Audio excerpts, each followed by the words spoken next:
Let's start with a piece of trivia. The European release of King's Field famously ran at 17 frames per second. Verho Curse of Faces includes an option to mimic that exact frame rate, a subtle nod to where this style of dark fantasy dungeon crawling began. This game isn't pretending to be a modern Souls-like. It's intentionally reaching back to the roots that inspired the genre in the first place. The game takes place in Yariv, a land where seeing another person's face means instant death.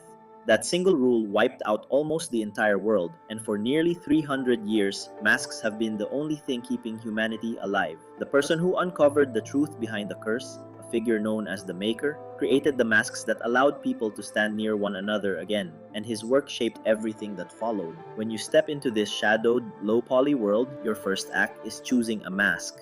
One of 7 options that define your starting class, your stats, your starting equipment, and the backstory your character carries. Each mask pushes you in a different direction, and those early choices matter.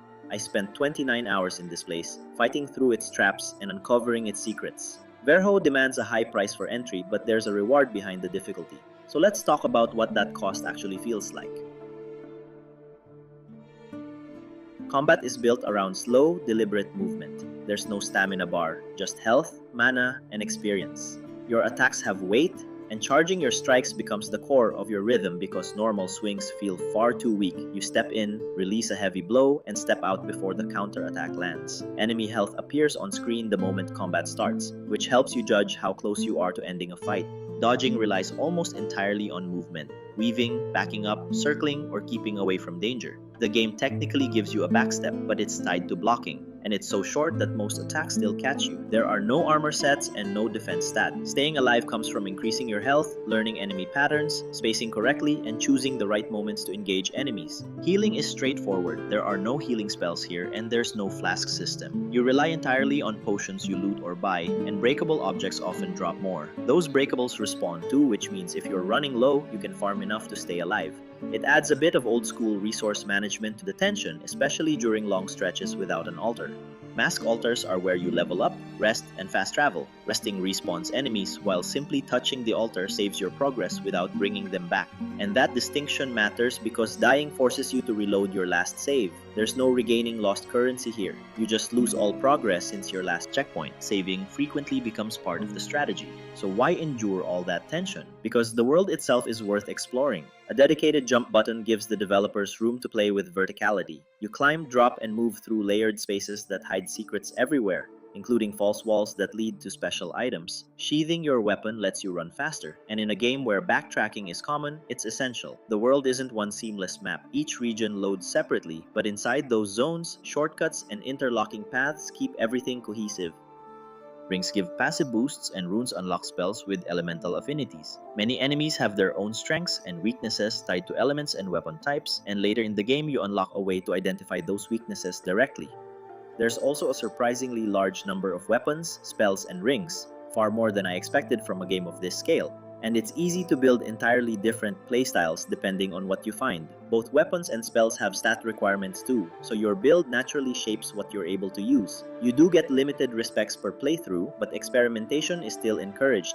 Your main hub is the Nameless Village, home to voiced NPCs, merchants, wanderers, adventurers, and even outcasts and criminals. Some offer direction, some share lore, and a few have quest lines that respond to the choices you make. The lore is genuinely strong. The notes and documents are worth reading, and the voice acting helps prevent the story from turning into a wall of text. By the end of one playthrough, you understand the true history of Yariv, the Maker, and the Curse of Faces. There are multiple endings too, and several story threads can play out differently depending on what you decide along the way.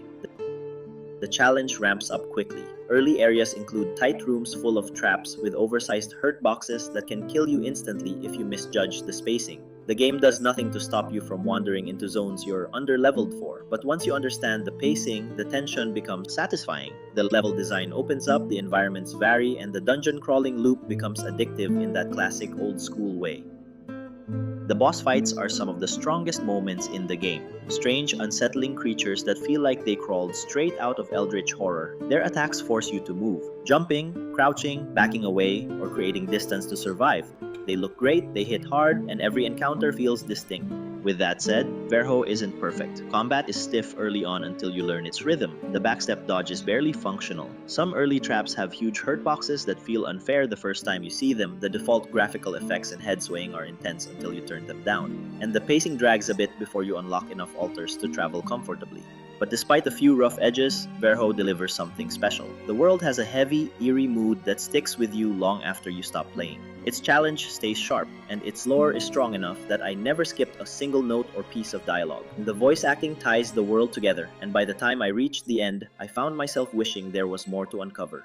If you're looking for a true, deep, high-stakes dungeon crawler, Verho Curse of Faces from Caster Games is absolutely worth your time. The link to the game is in the description. If you enjoyed this in-depth look, please leave a like and subscribe for more videos. Thanks for watching, and I'll see you in the next one.